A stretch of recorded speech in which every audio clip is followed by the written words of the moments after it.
So now, as the following of what you have done in Europe before European Commission, now we have the 5 missions of European Union. One is 100 smart cities of the future. They are selected, and it's also my pleasure to have Thomas Osdoba, who is in charge of handling this task and bringing 100 cities, people together, and as a good example for 2050 European Green Deal target, which those cities, and Istanbul and Izmir is included in those also, which I am also in cooperation with. So this session is reserved for to know the 100% renewable energy audience. Since we organized this in 12 years, now it's time to know from European Union as one of the missions of European Union developed by Joint Research Center. Thomas Osdoba is here. The word is here. Thank you very much for accepting our invitation, Thomas. Now, in this session, we will hear you, and then I will try to ask questions to you to make it better understood by the audience, because the audience over here since 1996 to 2006, we have organized 20 workshops in Turkey, which really helped to bring people, the stakeholders together in Sarıgerme energy workshops. And now still we have some people in the ministries who were educated in this school. And since 12 years, we are doing this 100% renewable thing together with World Council of Renewable Energy and Eurosolar Bonn. I'm also vice president over there with Wolfgang and Hermann Schier and others. So the reason I have invited you to make our idea, mission idea, to be known with everybody, because without stakeholders participation, it is just a project and it doesn't move further. And in Izmir, in the next session, we will tell about what we are doing in Izmir. I am also part of the Izmir team. Thank you very much, Thomas. The floor is yours. If you have anything to share, I don't know whether you decided with Alper. The floor is yours. Yes, we are listening to you. Great. Eager to learn. Great. Thank you, Dr. Yar. It's great to be with you all. Good morning from Spain. It would be nice to be there in person, since I've never had the opportunity yet to travel to Turkey, but I look forward someday to being able to do so. It's great to be here and to share some information with you. Just as way of introduction, you got my name perfectly right, which is great. I'm used to having to help people with the pronunciation, but I work for EIT Climate Kick, which is Europe's largest innovation community focused on climate. And so we are comprised of corporations, startups, universities, research institutions, governments, civil society, and others, all working together to use innovation to help us advance efforts to solve our climate crisis. Climate Kick is coordinating the overall effort to support the European mission of 100 climate neutral and smart cities by 2030. That's a consortium of 33 organizations across Europe, bringing a variety of expertise and capabilities to support the effort. And I'm going to briefly provide a bit of a presentation and an overview for what is involved in the mission and what we will be doing to support cities in this effort. I'm sure there'll be some time for questions, and happy to clarify as much as I can with the time that we have. So let me just share my slide briefly, or share my screen rather, sorry. And this will take about maybe 15 minutes. I will I will ensure that I share this information so everyone can get a copy of the presentation materials going forward. So very quickly, NetZeroCities is the platform for the EU mission on climate neutral and smart cities. I want to briefly give you an overview of our work to build the program infrastructure and the resources to help cities with this mission. As many of you already know, the cities were identified and through an expression of interest and review process by the European Commission. Those cities were announced about 6 weeks ago. Istanbul and Izmir were welcomed into the mission, and we're delighted to have their participation and contribution. So I'm just going to give you a brief overview of all the actions and activities in the mission itself. This is just a map to illustrate the participating cities. It's 100 EU member state cities listed, and then an additional 12 from Horizon Europe associated countries. So you can see all the participants listed there. Again, I'll share this with you. It's also available through our website, which I'll provide details on later for those who are interested. I lost my excuse me. So if I briefly wanted to give you an overview of all the things that are involved in supporting the cities in the mission, it looks like a graphic like this, and it includes several elements, which I'll briefly discuss. You can see there's a piece called Climate City Contract, which is an instrument that's been developed in a couple of countries as a tool to help cities build the collective authority to take action necessary to achieve climate neutrality by 2030 by negotiating a sort of contract term, if you will, with key stakeholders, regional and national government partners and others as necessary. That includes updating their action plan, climate action plan, which most cities already have and have probably updated a number of times, as well as developing an investment plan to help identify the total capital needs that will be required to achieve the mission outcome and begin to identify mechanisms and techniques by which they hope to organize both public and private capital. I'll talk a little bit more about that.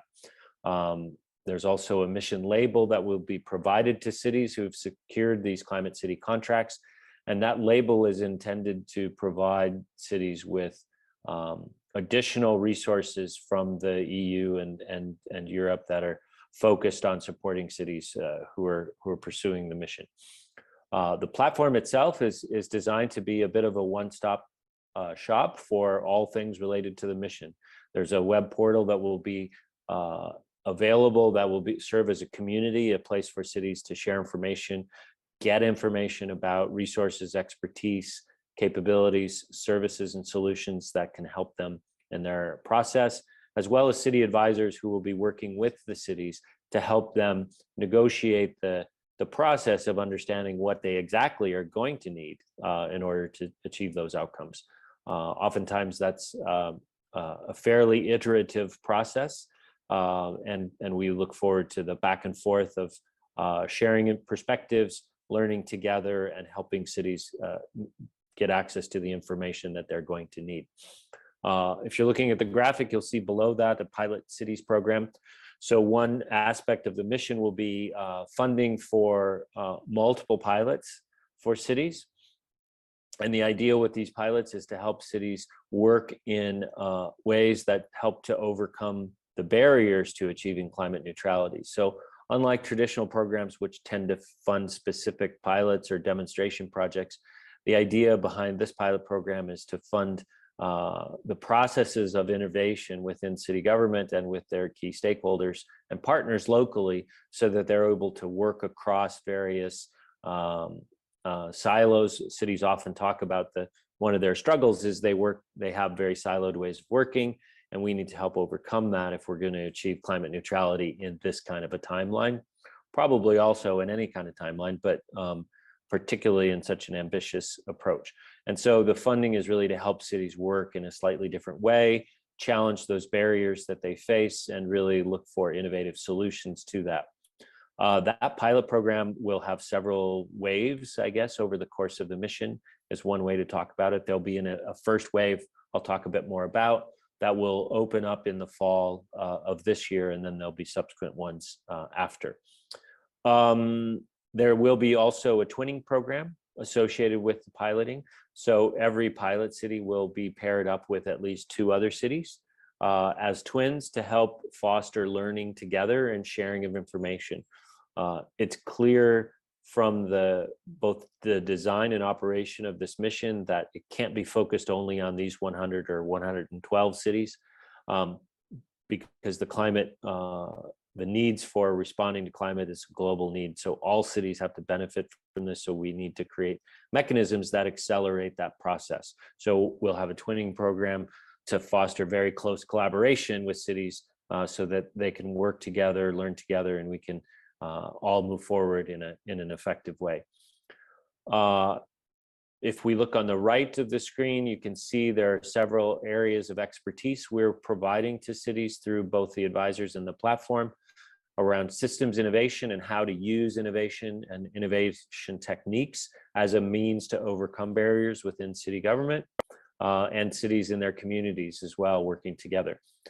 We also are bringing significant capital and financial expertise to help cities with their capital and finance needs, citizen engagement expertise and governance, social innovation expertise, which relates to behavior change and institutional design, as well as technical expertise related to various aspects of climate action, whether it's improving building energy performance, deploying scaled renewable energy, as was discussed by Wolfgang earlier, or any other activity that would be appropriate to a city in its efforts.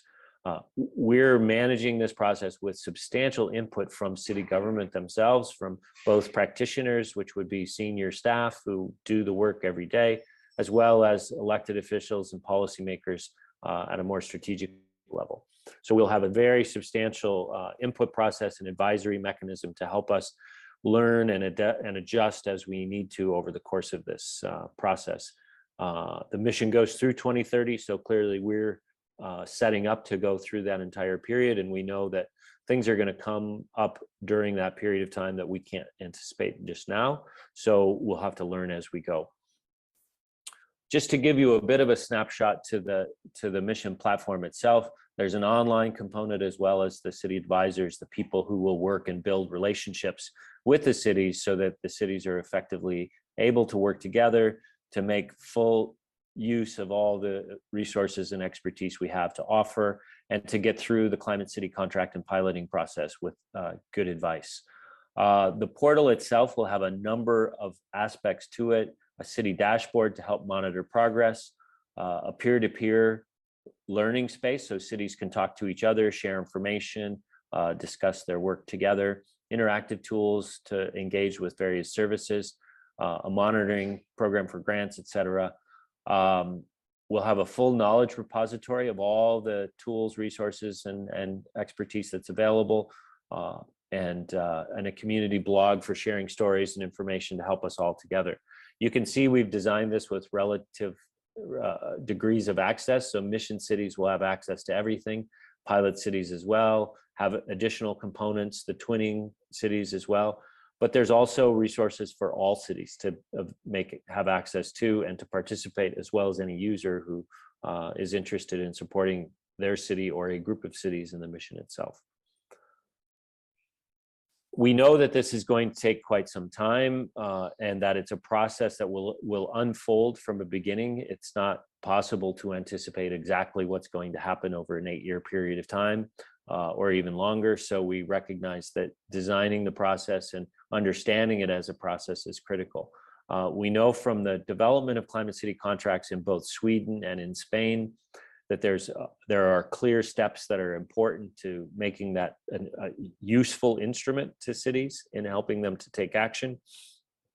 So we've tried to develop a general guide as to how this process will unfold, but noting, however, that every city is going to have its own approach to this, and cities in a particular country will have similarities in how they approach it because of the need to use this process to engage with national government, regional government as appropriate, and other key stakeholders, partners, and others within each city's ecosystem. We imagine that every city is going to be building a collaborative approach with utilities, municipal government, philanthropy, and other nonprofit institutions, civil society and citizens, corporations, small businesses and startups, higher education and research institutions, as well as hospitals and other public sector actors. The reason for this is to achieve carbon neutrality or climate neutrality, we're going to have to touch every aspect of our cities, from infrastructure to buildings of all types, businesses of all types, and so on. So we're going to need those sorts of coalitions to be developed in these collaboration models to move forward around a shared vision, a collaborative approach, and building the capability of work to act together. And in some cases, acting together is really ensuring that the city is empowered to act on behalf of property owners and citizens in its jurisdiction. So those are key aspects of this work. The Climate City contract process itself, and there's going to be a much more in-depth conference on the Climate City contracts coming up in about 10 days or so. And there'll be more information on this later, but the Climate City contract process has 3 components that are linked to each other. One is establishing the commitments that the parties to this contract will make with each other to work towards 2030 climate neutrality. So city government, regional government, national stakeholders as appropriate, businesses and institutions all can be parties to this contract. There's not a specified way that happens. That's really going to be up to each city and how they work. But we want to give a little bit of guidance based on experience with Climate City contracts to date. I mentioned earlier an action plan. So an action plan for achieving climate neutrality by 2030. That's going to be something new for most cities who haven't necessarily set that target yet, but are going to need to revise their existing action plan based on that kind of timeline and that kind of target. And then a capital investment plan, which is a bit of a new thing. I think most cities haven't developed any sort of investment plan associated with achieving 2030 climate neutrality.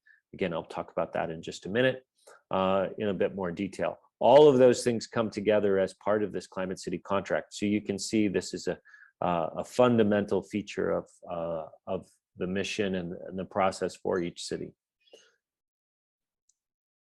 We anticipate that Climate City contracts are going to be portfolio based. So rather than looking at one specific action, one specific project, it's going to be looking across technology, finance, governance at multiple levers of change and building a portfolio of actions rather than focusing on individual actions by themselves, trying to understand how they interconnect and relate to each other.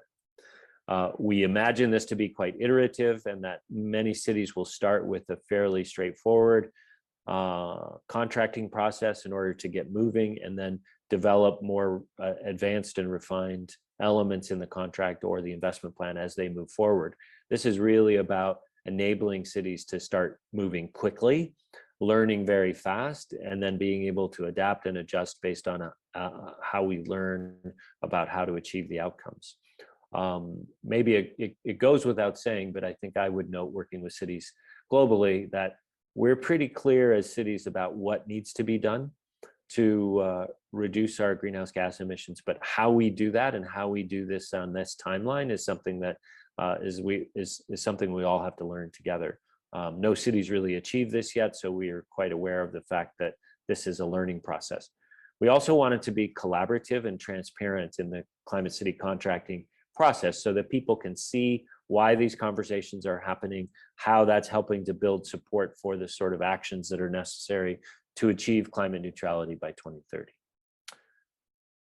I'm going to talk briefly about the piloting and twinning programs. I mentioned those earlier. So these are meant to test pathways to accelerate change and achieve the goals of the mission, finding breakthroughs, overcoming and established barriers in emissions reduction, and scaling a range of solutions relevant to the local context. I think we heard a little bit earlier, and I'm sure we'll talk more today about particularly renewable energy and solar energy, but that's not the only thing we'll need to scale quite dramatically as part of this process.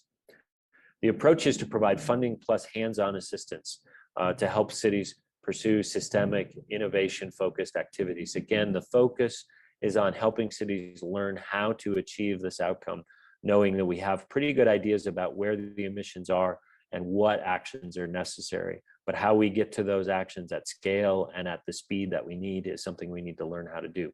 And that's really going to be the focus. And again, the city learning program is to help each city get the most out of this, as well as extending the reach and learning across Europe and ultimately globally by supporting the cities through the twinning program. I want to talk just briefly, maybe I'll just back up a moment here. I want to talk just briefly about the investment planning, capital investment planning. I think I missed a slide in this particular presentation, but I'll add and share with you, just provides a bit more information. Capital investment planning is based on a few key foundational components. One is first understanding the total capital required to achieve 2030 climate neutrality. So based on where emissions exist, what types of actions are going to be necessary. So renovating buildings, upgrading infrastructure, changing from our current mobility to clean mobility that's multimodal, investing in transit, et cetera, reducing waste, all of those actions.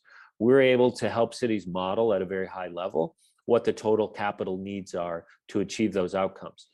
And then based on that, begin to help cities start planning for how to mobilize that kind of capital. We're talking about, for cities of significant size, several billion euros, to use the EU currency in this case, but we're talking about a lot of resource, and no city, no government by itself is going to be able to provide all that resource. It's going to be necessary to use public resources alongside private capital to mobilize the necessary capital. And so understanding the total need, how that capital will perform, will it provide a return on investment, or does it require some sort of subsidy? Those are things we need to understand early so we can start the work of planning to identify and mobilize the right kind of capital. And then building and designing a structure at the city level, potentially at the regional or national level as well, so that that capital can be organized and prepared to deploy for the projects and actions that will be necessary down the road. A lot of times cities develop projects and then start working on the financing or the funding, and that tends to slow things down, and a lot of things don't get funded because the capital's not been prepared in advance. So that's something we want to really pay attention to. A third component is focused on making sure that within each city, and this will require support at the national level almost in all cases, that we've got the right kind of enabling policies to allow cities to get to the scaled impact that we're looking for climate neutrality by 2030. So oftentimes there are barriers in policy to getting to scale quickly. We'll need to identify and overcome those barriers at the policy level. In some cases, some things are not allowed, and we need to figure out how to make that possible to do. And so those are things we'll be exploring as well, and ensuring there's an enabling environment to build up a full pipeline and portfolio of projects to achieve the outcome. And then finally, training and support for cities and key financial partners within each community to be able to work in this way, whether it's identifying and designing a capital structure to the actual structuring itself of financing that blends private and public capital together. All of those things are part of this process, and we've assembled the expertise and partners to support cities in this process as they go forward. Again, I'll add this information back into the slide that I send along. I had assumed it was part of this slide, and I apologize that it's not. The last thing I want to talk about very briefly is the fact that we also want to ensure that there's an impact framework for monitoring, evaluation, and learning throughout this process. We want to make sure that we're able to do that at the mission level, at the city cluster level, as well as cities themselves individually, so that we're fostering learning from each other and together as we go through this process, while also building confidence that we're delivering impact in the time that we need to, and to have the results that are necessary to build confidence in this work. There are several elements to that, from performance indicators to a learning approach that includes sense making and peer-based learning, as well as monitoring and evaluation to help cities and help us work with cities to understand what actions, what activities, what drivers are going to help cities achieve climate neutrality by 2030. Finally, before I stop, I just want to let everyone know there are a variety of ways to stay in touch with NetZeroCities and therefore all things related to the mission. We have several social media channels that people can connect and follow us with. We have a website that will be quite dynamic as we add new information, new content, and as we continue on this process. And we also have an email where you can reach out to us at any time. And we're really excited about the process. On Monday of this next week, all of the cities will be gathering together in person for an initial session to get together, talk about the process, and start to get to know each other, because the relationships that we need to build in order to do this very difficult work are just as important as the substantive information, the expertise, and the tools that we have to help. So we look forward to meeting people and beginning to work together on this long and exciting process. So with that, I am going to stop sharing my slides, and I'll look forward to any questions or comments that anyone might have. Yes, thank you very much, Thomas. It's very good introduction, and we start to run for 8 years to produce the final result in 100 cities, and 2 from Turkey, total 112. No, I want to, we have some more time, so I would like to ask you 2 questions. One is to define any problem correctly and find solutions which can be implemented. You need to read the problem, and you need to, if it's a city, we need to have what's happening in the city regarding what we are interested. Let's say energy system. We need to model the energy system. Yep. And then together with this, we can try to find out how we will reach our target, how much does it cost, which steps needed, etc. So this is, I'm a part of this ETSAP community, which we have already, with my PhD students and master's students, we developed roadmaps in African cities, which I'm teaching in Cyprus International also in graduate level. We are just trying to understand and model the existing state with a known information, so that without this, it's not possible to read the problem, to understand the problem. So this, I think we need to, you will be probably including in this interaction and guidance of the cities. Every city has to know what's happening, how to clear the rice from the stone from the rice. Okay, yes. So we need to know the stones and locate the stones, and just one by one in a very short time. Of course, to speed up this process, we need to have the innovations. I mean, the digitalization and other behind the meter batteries, blockchain. These are from IRENEC, you know, better than I do. International Renewable Energy Agency of the United Nations has shown the 30 innovations, which we will be talking in this conference also. So these innovations also with the stakeholders taking some tasks and to talk together. To talk together is the most difficult thing, you know. People doesn't want to talk with each other and just wants the others to do what they have in mind. So this is an irreversibility I think we need to handle. I mean, we should ask people to show people the solution first, with modeling and the results expected and impacts to be created, and then ask them to talk together to digest this and implement this. This is one thing I want you to further talk about it over here, because this is a critical thing.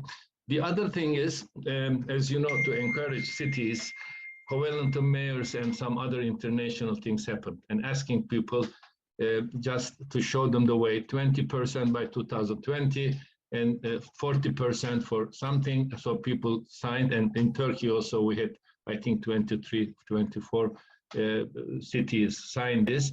but now this target became obsolete. I mean, with this existing decision of the European Commission and these missions, now we need to target 230 and 250 with 100%. So it's not just encouraging your student or your child to behave nicely and do nice things, but it's a reality, and the money is reserved, and you as a team are over there. So we, as European Union, is updating all the directives now since 2000, after this European Green Deal target. Now all the directives are being reviewed, as you know, bring in line with the 2050 European Green Deal target. And so we need to also put all these European initiatives and ask them not to stay in the first floors of the stair, should target to climb up a little bit faster with this initiative. And also the adaptation thing. And for adaptation also, I think Izmir, Bodrum, and Izmit are selected, the other mission for that. So these are the questions we need to discuss further in even Brussels or other places when we the mission cities come together. So now I need your further interpret, because you are the responsible person. To ask questions is okay, but it is your dreams, your long nights to think about, and of course we will contribute. Yes, yes, indeed. We have half an hour more, so we can half an hour more we have, and there are other questions probably from question and answers. You can also see this. We're starting to get some questions. Yes. So, you know, very briefly, just to maybe build on your remarks. I think one of the starting points in this mission is sort of recognition that, by and large, cities have been working on climate change and climate action for a while. You know, even well before the Paris Agreement, there have been a lot of work by cities establishing the Global Covenant of Mayors going back many years. So cities have been, I think, real leaders in recognizing the need to take action and also sort of embracing their responsibility. As most of us know, the majority of greenhouse gas emissions are generated within the jurisdiction of cities, not by city government themselves, but within the city boundaries. And so cities have a huge responsibility and a huge role to play in any action. All cities have almost invariably begun the process by seeking to understand where their emissions come from, developing an emissions profile to have solid information about where the emissions are coming from, how much, of what type, so that we can begin to develop actions to address those. And you know, I had the opportunity to work on climate action plans for a number of cities, and so I know how cities have gone about developing those sorts of action plans, engaging their citizens and their key stakeholders to build support for certain actions, developing pilot projects, and beginning to explore long-term strategies to get to sort of larger and ever larger impacts and to get to scale. And so that's a pretty well established, pretty commonly understood level of involvement at the city government level. I think where we hope to really add some value to cities' efforts, particularly in the beginning, is to bring a bit of a systemic approach to that. So rather than looking individually at transportation and mobility as a defined action, or looking only at building energy efficiency as a specific action, understanding how institutions, businesses, property owners, citizens all interact together around these various things, because to get to climate neutrality requires a collective action that is pretty difficult to get to, and it's almost impossible to achieve just through incrementally adding to what it is that we're doing. In many ways, we need to work in a different way, even if it's just to make sure we're scaling things.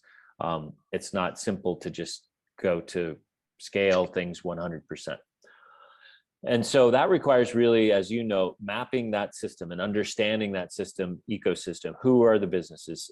Who are the institutions that act together? How do citizens see how city government acts on their behalf in support of this kind of action? And on what basis are they willing to give city government that authority to take action, for example? Those are all things cities have to work through to varying degrees. And many cities around the world have been testing various ideas around that, learning, developing new best practice. And if I were to summarize what we hope to do in 3 words, it's, more, better, faster. So we need more of that action. It needs to be better, and it needs to be developed and implemented faster in order for us to achieve the climate targets that the UN IPCC says are critical to achieving outcomes that would give us confidence that we will be able to maintain at least a stable climate, if a warmer one. And so those are the things that we really start with. I think the other thing that I would sort of emphasize from a missions perspective is, and working with cities, I've seen this up close, we don't always do everything we can as city government to invest in our people and their capabilities to work on ever more challenging and more complex actions. People are trained as city planners or policy analysts or city engineers, either civil or mechanical or what have you. And we don't often help develop and build the capabilities to work in a way that cuts across various disciplines, cuts across various domains. And so we need to recognize the importance of helping city staff and political leaders work together more effectively to build capabilities and bring in new capabilities in addition to capacity to take on something as challenging as achieving climate neutrality by 2030. And that's a big component of this work. And it would be oversimplifying it to say there's a simple model for that. Every city in every country, they have their own traditions, they have their own structures, they have their own institutions. We need to work within those to help with that process. And that includes helping to identify resources for each city in that regard. And that will be part of the process. We also want to build trust between the cities and their collaborative partners, and between the cities and the mission, so that we can have conversations about how to do very difficult work. I often find myself in conversations with senior city staff where I'll say, there's a difficult conversation that needs to be had. It's very difficult for you as an employee of city government to say that out loud to the mayor and the city council and to your and to your key stakeholders. I, however, can say that. And I'm happy to say those things so that we can have a conversation out loud about what needs to be done if we want to achieve this outcome. And I think those sorts of relationships are critical to being able to pursue something as ambitious as climate neutrality by 2030 at a city level, is to make it possible to create the space for conversations about how could we possibly get there. Because many times that will require people accepting the fact that government is going to arrange for action to be taken on their behalf. It may be the only way to get far enough, fast enough, is to create collective action and support for collective action. Excuse me. That takes a lot of time. It takes a lot of effort, and there aren't really shortcuts to that. So we want to be able to help that in the best way possible. So there are many aspects to this. I think the other thing I would observe is that a lot of the focus when I talk with cities is on a specific problem or a specific action and how to overcome that. And I think that's important. But if we focus only on specific actions and not on the bigger questions, then we may not discover things that we need to learn over the course of the mission. And I think doing both of those things, it's not an either or, it's almost always, yes, we need to do both of these things, is something that we want to also be able to support through our partnership with the cities and the resources that we make available, whether it's from piloting to cities to provide funding and expertise support, or specific actions related to capital and finance work. I apologize if my microphone is picking up some repair noise, street repair noise outside my window, but hopefully that's not distracting. Those are things we need to help cities to do and work through. And again, I think many cities already know these things, but they're looking for support, they're looking for help, they're looking for more resources. And if we can do all of those things together, then I think we're trying to do our job effectively. I might pause there and maybe while you're thinking about another question or follow-up, I see there's a question. There are questions, yeah. About yeah, about how Izmir and Istanbul can benefit from the EU funds as an associated country. I know there are some limitations there, and so it's important to recognize the EU funding is not by itself going to be able to provide all the resources necessary for this mission. We're seeking to mobilize resources from multiple sources, from private and institutions that can support this activity. We know it's critical. And I think we are demonstrating by the demand of having so many cities eager to achieve this outcome that those kinds of resources are going to start to be developed and organized on behalf of that. So we know there are some limitations from how EU funding can flow to associated countries. We're looking to provide for other sources of resource as well. And we know that's not going to be simple, but we know it's necessary. We already have a high degree of interest from other funders, other institutions, and private capital to participate fully in this. And so we need to really work together on that. Now it's more easy to ask the contribution of the private sector, because already the exporters of products to Europe, for example, they are trying to prepare themselves for the carbon control during the borders. This is one thing. And the other thing, after 2015, we know that the renewable electricity is the cheapest option. So, I mean, that's why United Nations UNCP COP meeting decided in Paris Agreement, please yourself, you decide, the countries, whether you want to drink water with 5 cents or drink arsenite for 10 cents. So it's the cheapest option now. That's why to show this, including the externalities of the alternatives, which was done in Europe in 1993, we know, with this externalities external project of the European Union. Since then, we know that the transition started in Europe in countries which were aware of this, and they started to support the baby just born, the solution for the future, with additional subsidies. So this is very important, that what we need to do, we need to demonstrate at the beginning. I mean, we defining the problem and showing the solution encourages people, and for industry stakeholders, for funding, it's something for them to be done anyway. So they need to go to the cheapest option. And we know that 83% of the new investment in power plant is from renewable electricity, as Wolfgang also said. So I think it's just talking with them, showing them the possible benefits of working together and reaching the target of the cities, then they will follow. I mean, people are looking for such a guidance. Earlier, some projects, European project, 3 people, 3 countries, they come together, but these are the parts of the Legos maybe. Then this is not enough. So I think if we just start this interaction and catalyze this process, we will get good results. But priority must be to show the problem and then show the result, expected outputs and impacts to be created. One other thing I would like you to discuss, each year we are planning the future conference, the 13th one in next June. So the topics of this conference was the global transition, what has happened, what are the perspectives type of, and we are discussing this.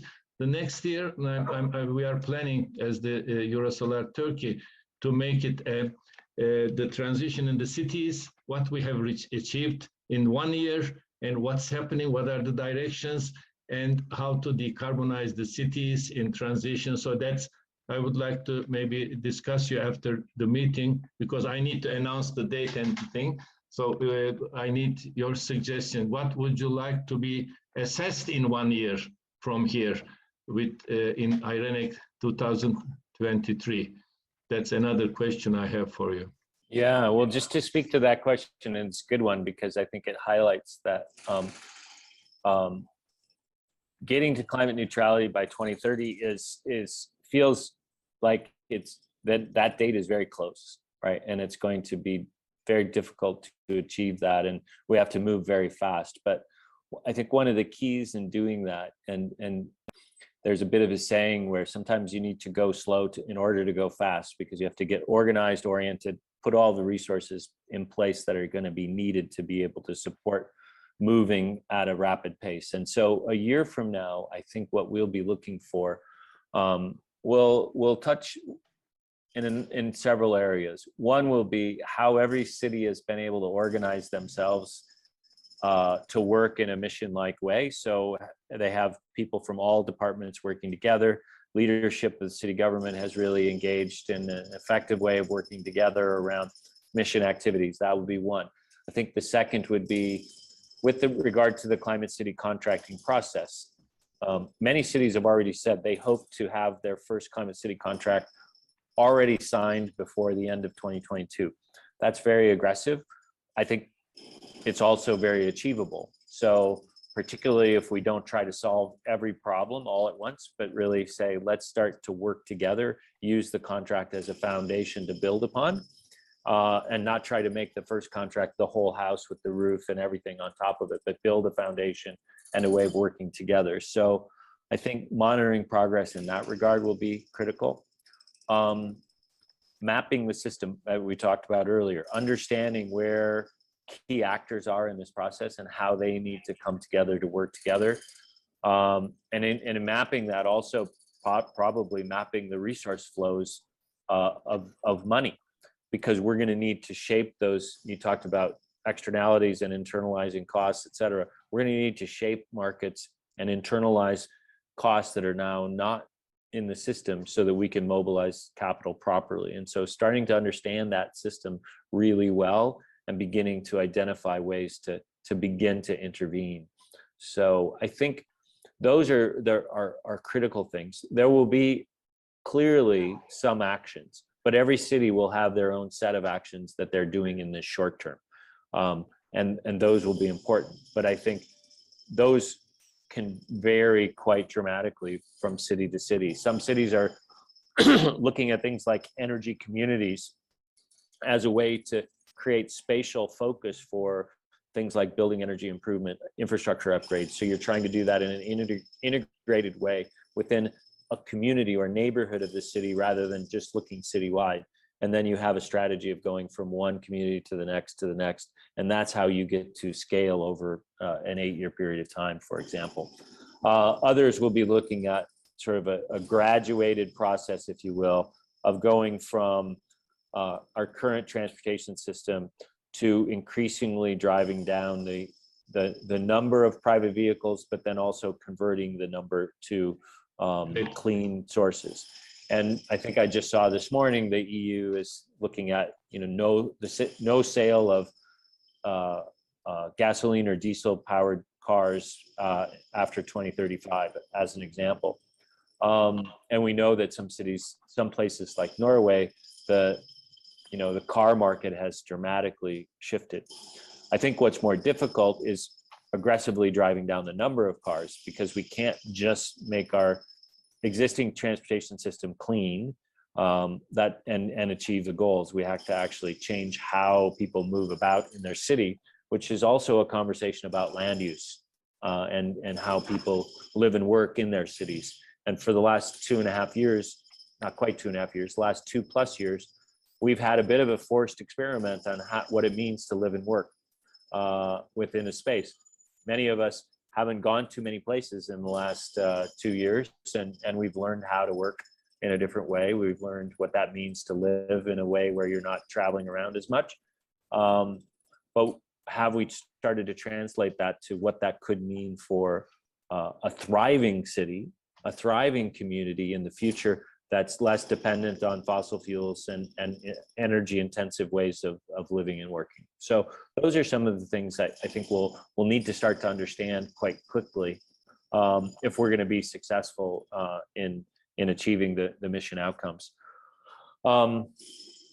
At a mission level, not at the city level, I think some of the things we'll need to demonstrate is that we've brought to the table other resources beyond what the EU has put in to catalyze this investment. And that's at multiple scales, helping cities at their scale mobilize resources, at the national government level, mobilizing resources to support city actions, and then bringing other resources from private sector, whether corporations, financial institutions, private equity sources, et cetera, philanthropic institutions and others, all to bringing those to the table to support the actions that are going to be necessary. So we'll need to demonstrate we've made progress in that regard.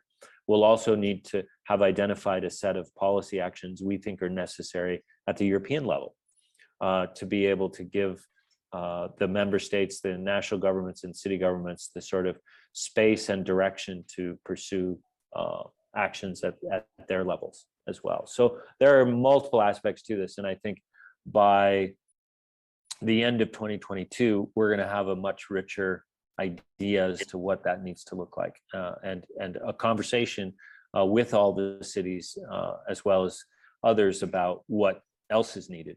I don't pretend to have all those answers, but I'm pretty sure all of us working together can get to those answers over time.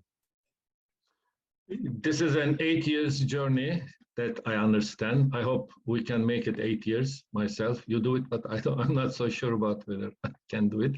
Anyway, in 8 years, the first year, we will be really bringing people together, because earlier people were coming together as a driving force of getting a project, getting a project in a topic. So producing something innovative, just but now the target must be full decarbonization of all Europe or globally, because anything we become late about this is a disaster.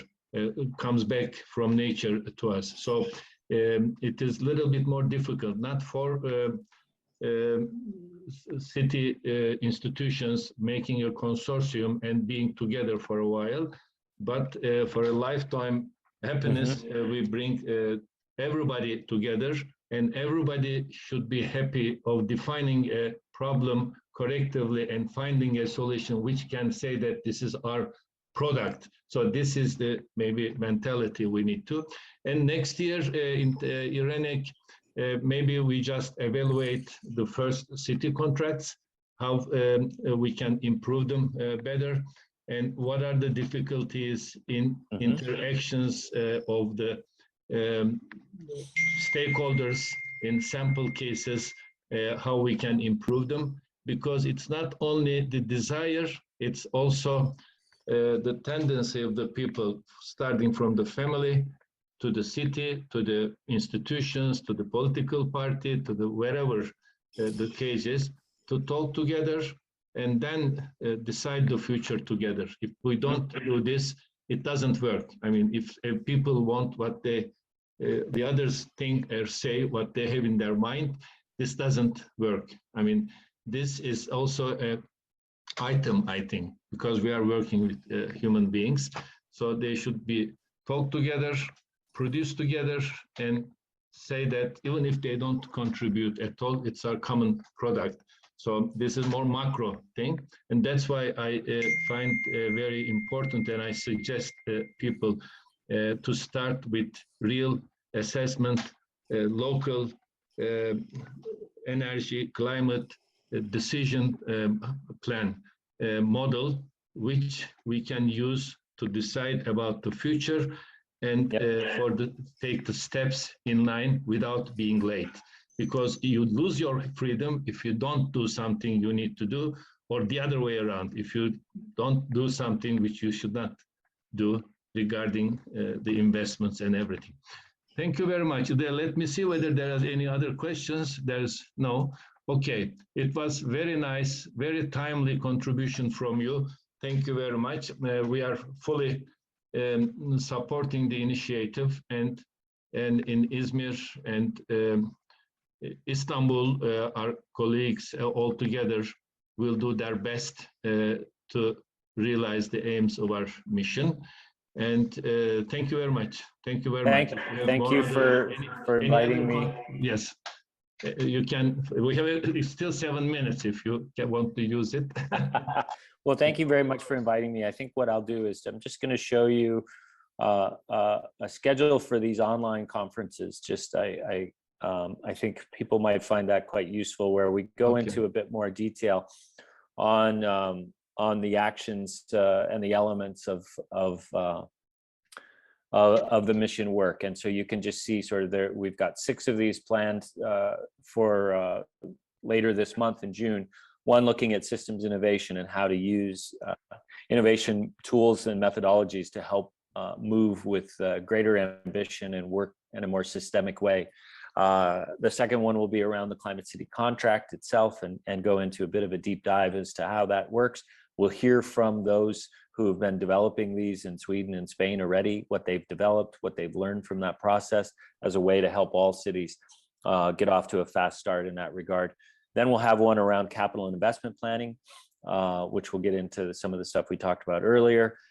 The fourth one on impact monitoring, evaluation, and learning. The fifth one on the platform itself and how it works, its functionality, et cetera. And then the final one will be on the pilot program information session and how the pilot program is going to work, what's planned, and then how cities can prepare for that as they begin their work. We know we're rapidly approaching summer, so we don't want to create too much ambition that everybody's going to run really fast up until summer, and then the holidays will come in and people will slow down. We want to get people engaged, organized, prepared, and then we know really in September a lot of things are really going to start to work more aggressively. I think people have been working extremely hard the last couple of years, and again dealing with a lot, both at work and in our lives, and so we recognize people are going to need a little bit of a break when they can find it in their life. So we also don't want to create too much pressure and expectation that everybody's going to work all the way through the entire summer, but rather give information, be prepared, and help people work at the pace that they're ready to start working. So I'm very excited to work with you all there, and again, I look forward to possibly the opportunity to come and visit in person. It'll be very exciting. So thank you once again. We should load some people with some ideas before the summer, so when they go and have some summer vacations, for the sustainability of their summer vacations, they should come back and do something globally and also in Europe. Yes. Absolutely. We'll look forward to that. Thank you very much, Thomas. Thanks very much, and have a great day. For us. We'll be staying in contact. I'm in the Izmir team also, so we would like to host you in Turkey whenever you feel like coming. We'll look forward to it. Okay. Thank you very much. Thanks so much. Have a nice day. Bye-bye.